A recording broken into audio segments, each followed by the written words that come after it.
Iain Fullerton. I played from 2001 to 2004 and I was a second row.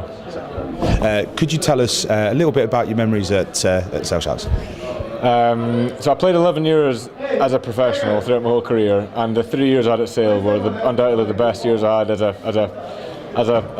professional rugby player anywhere. And I joined just at the end of the Haywood Road era, so a year at Haywood Road, then 2 years at Edgeley Park. First season, second in the league, won the what was then the Parker Pen, became the Amlin Cup.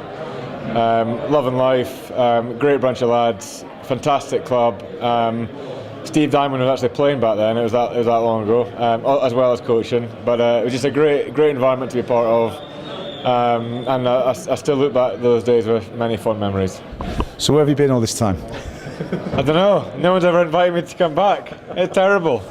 I think it's this obviously former players concept is a great one, and there's loads of us just in there tonight having a beer and having a reminisce, and we've got so many good memories from our time here, and lots of stories, which unfortunately we can't obviously repeat in this sort of forum. But it's been great, and hopefully we'll do it again, I'm sure. So from what can be broadcastable, okay, with who's in there right now for your former players, is there anything now you could tell us about anybody in there, like Tits maybe, or Robbo, or anybody like that maybe?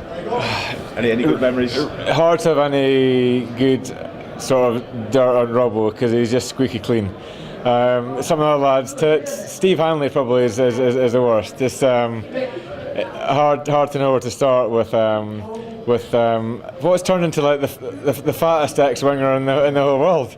That's what I'm not sure. Hopefully he might see this, but just he's like the worst sort of track goal poacher in world rugby.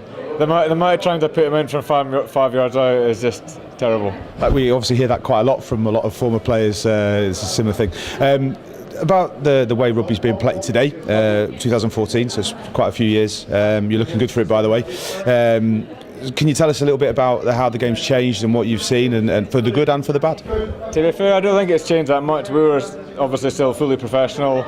I think obviously the guys are just, they've obviously now come straight out of school into academies, which probably when I was playing, it's still a little bit on the cusp of the amateur era. But the guys are just like phenomenal athletes, and it's just great to be out there, watch them knocking sort of lumps out of each other. And I'm just pretty glad to be on the side of the whitewash, to be fair, these days. Brilliant.